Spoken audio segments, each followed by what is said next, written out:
Hey guys, this is John with For the Love of Gear Reviews, and today I am going to talk to you about the Fjallraven Abisko Lite one-person tent.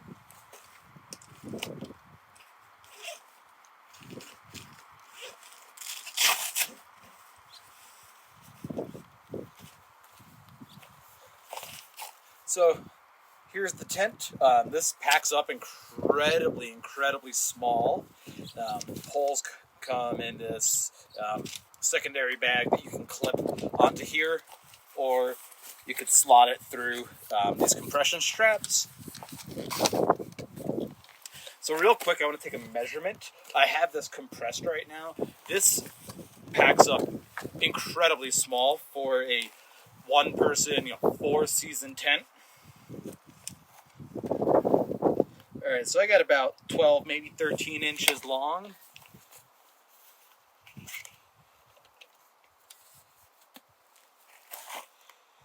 About 5 inches wide. And we'll call it about 5 inches tall as well. Yeah, so this is just incredibly small. Total weight is about 3.5 pounds. There's a couple extras that you can ditch, get it around 3.2. But yeah, I actually chose this tent for fast packing here in the San Juan Mountains of Colorado because I just, I've had the experience of camping close to 13,000 feet above tree line and have had some pretty wicked storms blow in, and I just don't trust the super ultralight tents. I just don't, especially if I'm going to be out alone, way remote. I don't like that. So I'm going to go ahead and we'll show you how this sets up. It sets up really easy, and then I'm going to take you inside the tent and show you some of the features and give you a close-up look at things like the head and leg room, the vestibule, and all that good stuff. So if you are thinking about buying this tent, then hopefully this will be a good resource for you. All right, so one thing I actually do want to talk about real quick is just the actual tent bag. Now, once again, yep, I use a lot of Hilleberg stuff, and I really like how they do it, and Fjallraven does a similar thing. So the tent bag itself is actually quite large, and there's even this secondary shroud on here to help, one, protect from weather. It's got a little bit of history about the brand. It tells you how to pitch the tent. But what's really nice about this is that it's large. So if it's freezing cold, you don't have to struggle to roll it back up exactly correct. You could even just stuff it into this if you wanted to. And so that's great. There's a little clip right here, so you can attach the pole bag to it. And actually, you know what? I forgot to put the stakes back in here. That would be no good. Next time I'm camping. Okay. There we go. And then, yeah, you can just compress it nicely to get it to a really good rolled size. Which, yeah, that's pretty good. So I really like that. It's a super thoughtful feature and one you'd expect when you're dropping this kind of money on a tent.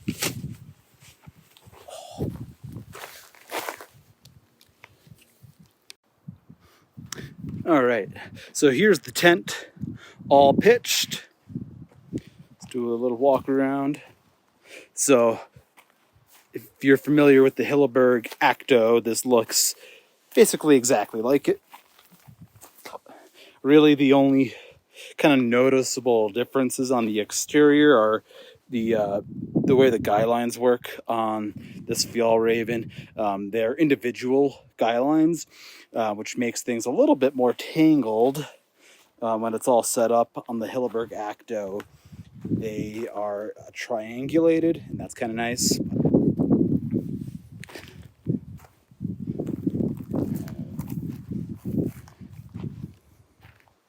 Okay, so here's the tent.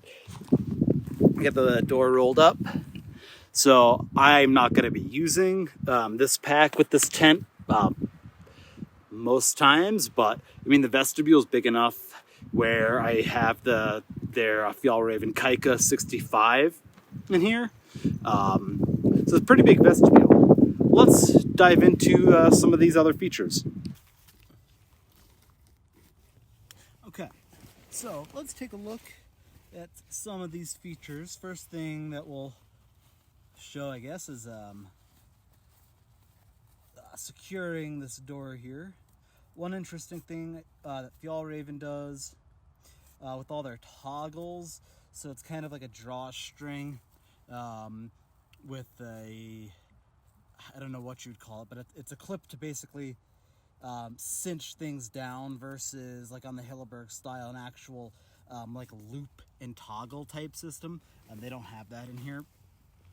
So anyway, first let's get some things out of the way here. So I'm 5'11" and I'm sitting up. I'm kind of hunched. I've got my feet in the vestibule here. I mean, my head is definitely touching this. I'm also sitting on top of a 4-inch air pad. But let's just get the measurements for the floor to the ceiling.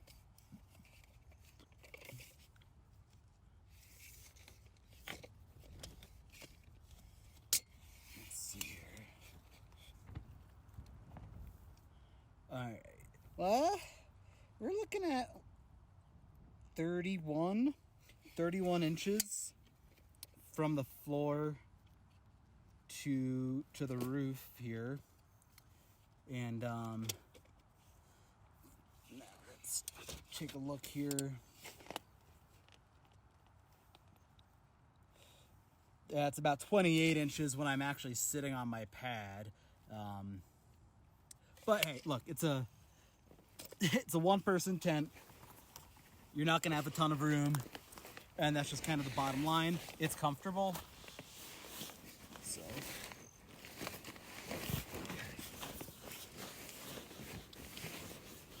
So laying down completely flat, I mean this is tons of room. Like if you were gonna use a bivy sack, I mean this obviously is way more room, much more room.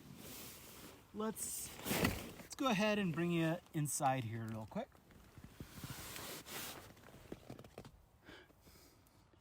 Okay, so there's my air pad, and just like this is kind of on here a little bit haphazardly, but let's go ahead and take a look and see how much room we've got.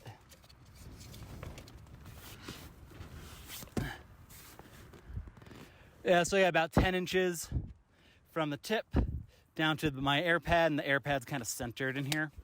So there's definitely plenty of room, so I'll be fast packing, and I probably have my pack just right here or maybe at the foot end.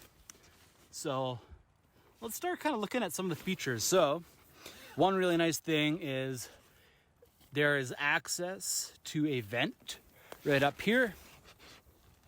And so that's mesh on the outside there, so you can get this opened up nicely. Let's see if we can give you a better look here.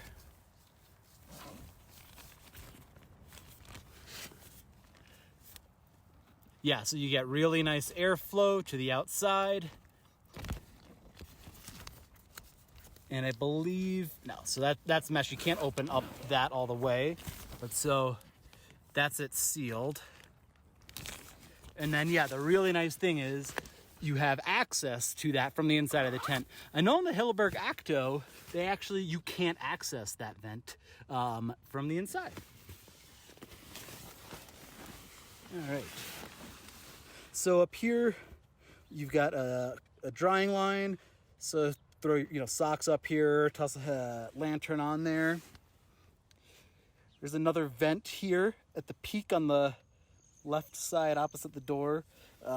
That's kind of always open, so there's always going to be some airflow in here. Nice little pocket, good spot for sunglasses or whatever.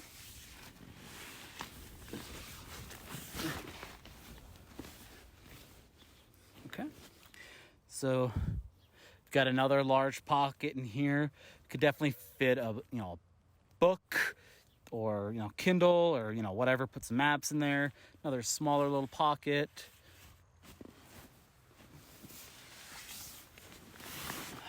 Down here at the foot end, you've got, once again, another big pocket in here. I'll probably toss my dry bags and just compression bags in there.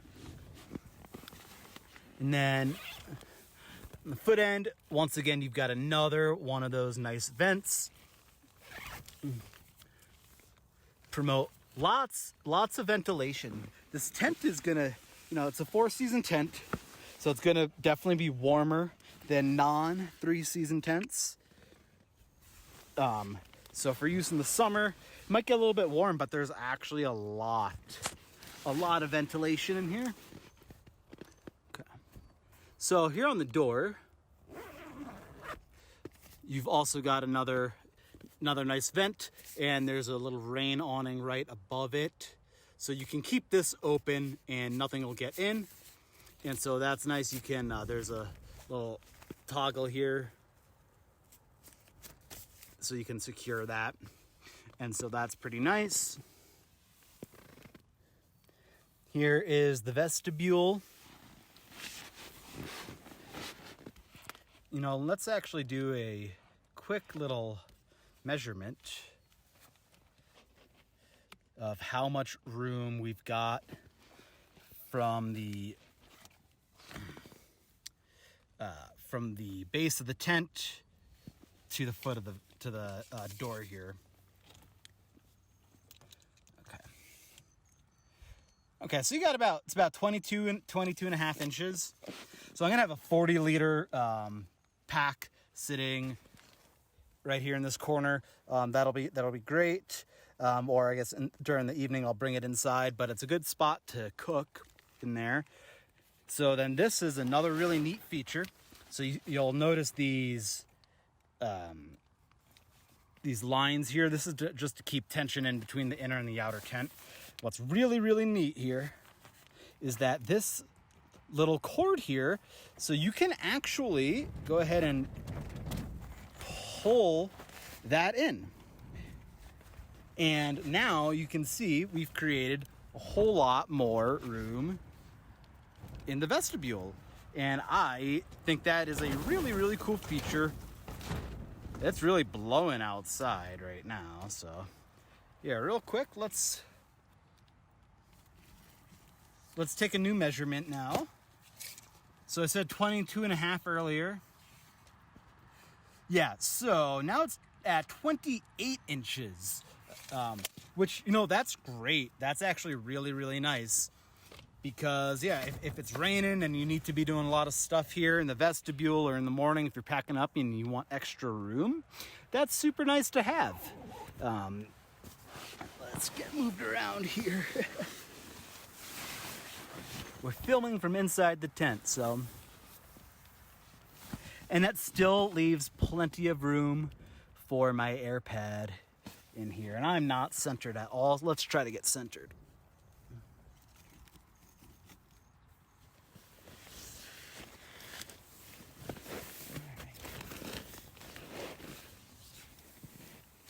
All right, good deal.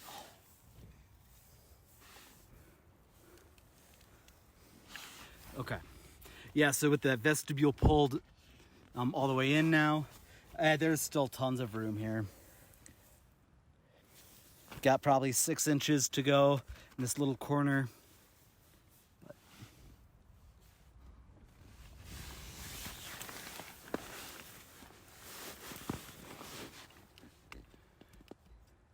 So I think, yeah, I'm looking forward to actually waiting out a storm in this tent. I think that's going to be really comfy. All right, let's roll the tent floor back. Yeah, we got all this nice room.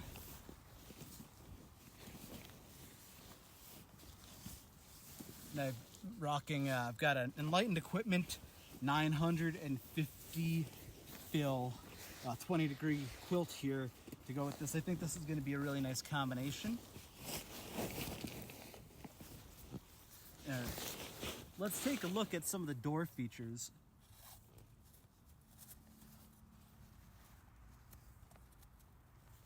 Still getting used to this tent. Okay. So, being a 4-season tent, You got 2 layers of protection here. So this part right here, this is a heavier denier nylon, similar to the outer tent fabric. So you can seal up the inner tent completely. Honestly, there's really not much of a reason, I think, to leave this secondary door down. Maybe if it's super cold and you are intentionally trying to kind of keep some heat in, or maybe you need some privacy for some reason or another. But yeah, so then you've got the full no-seam mesh door right here, and this is actually really thick no-seam netting. It's a really heavy denier bug net, which I haven't really experienced before, so that's pretty darn nice. You don't really have to be all that delicate with that. There's that. I'm just gonna seal this back up so that when I put it away,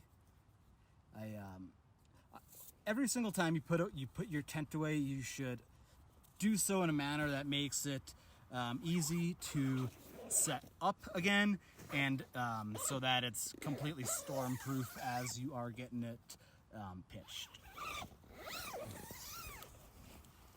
And so on that note, one really great thing about this Fjallraven tent and many of their other tents, so they take a note from Hilleberg here, where the inner tent and the outer tent are connected through a series of toggles, and so they pitch all at once. And so the reason that is so nice, you can see here in that corner. Let's zoom in a bit. So you can see, yeah, that toggle right there connected to the outer tent. And the reason that is such a nice thing is that in really bad weather, in a traditional tent, you are going to have to pitch the inner tent first and then throw the rain fly up and over that tent. And that leaves a lot of time for the inside of your tent to get wet. And that cannot happen with these. So real quick, let's close that up again so we can just show you. So there's toggles down here on the bottom and keep things from jangling around. And then there's also a Velcro flap just to keep everything as storm-proof as possible. So let's head on to the outside of the tent and show you some more features. One other thing to mention about the door is that there are actually, so there's 2 zipper pulls, so you can open it from down here. But then there's also this one up top here, so if you just want to have a little peek outside, see what the weather is doing, you can do that. So I think that's just kind of pretty nice, nifty little extra there. Okay. So one really great thing with this tent is that the footprint is so small. My other backpacking tent is the Hilleberg Onion 3 GT, which I love, but you need a lot of room to pitch. This, you don't need hardly any room. I'd say this is maybe 6.5 feet long by, maybe 5.5 feet wide. It's a pretty thin material, although it is really strong, triple coated urethane. So on the head and foot end, so there's one main pole that goes and hoops to create the headroom, and then on the head and foot end there are these aluminum DAC poles. So the poles and the stakes are from DAC. They're the NSL green, I believe feather light, extremely strong poles. So they just insert to a grommet in here and a grommet down there on the head and foot end. And now one thing I will say is I got 3 of these in just fine and out. But on one of the corners, it's a little bit tight, and I was kind of concerned about the stitching here was kind of pulling a bit, and I know that it should pull a little bit, but I'm going to keep my eye on that. One nice little detail is that there's this tab here that'll kind of fit over the pole, just to really make everything nice and as secure as possible. They use a 2mm Dyneema guy line.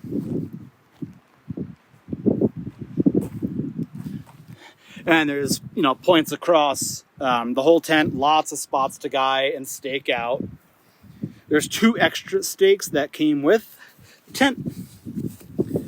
So towards the ground here, there's a heavier denier material, just to deal with more of that abuse on the ground. That this is likely to take much more abuse than something up here.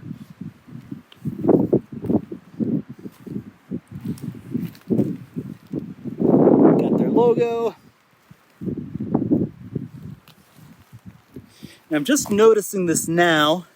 So this is the opposite end of the pole sleeve, and it looks like maybe that's a little grommet there for drainage.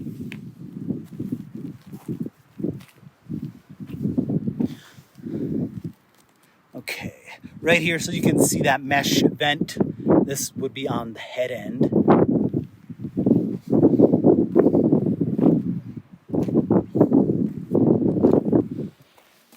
And now, so when you're setting it up, your pole will slot right into here. It's nice. It's funny, they've got this color-coded, the red for the red pole. Well, there's only one pole, so you know where it's going. So you can double pole this if you're going to be in really bad weather. Probably won't be necessary 99 times out of 100, but it's nice to have that option. There's a tensioner here for the pole that you'll want to pull to get it nice and snug as you're setting up the tent. You don't want to overly tighten it.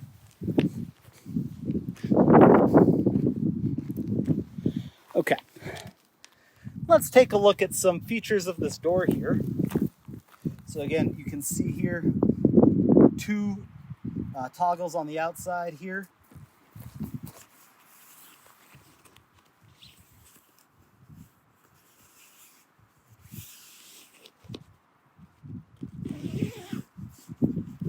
All the zippers on these are really nice. Pretty durable stuff.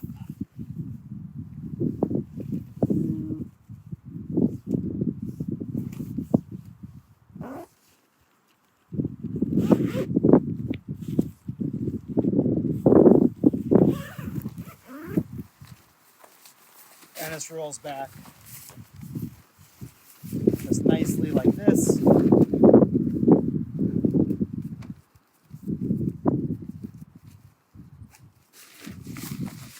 You always want to use the toggles. Don't let this drag on the ground. It's going to get dirt and grit in the zippers and lessen the life. So take good care of it. They give you the tools to do so, so you should.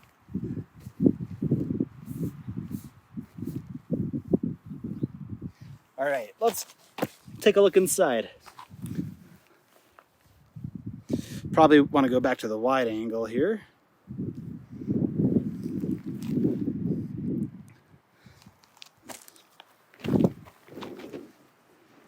So there you go.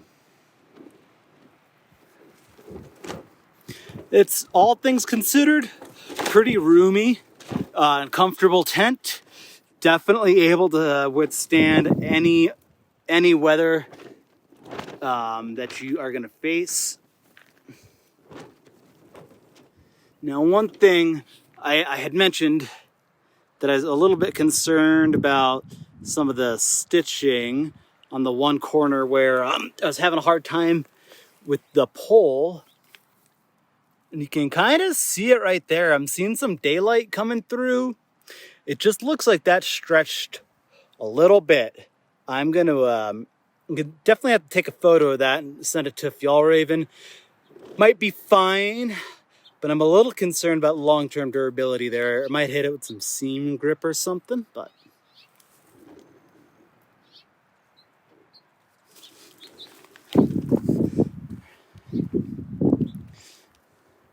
all right, well, cool, guys. That's the Fjallraven Abisko Lite 1. If you like what you saw, go ahead and subscribe to my channel.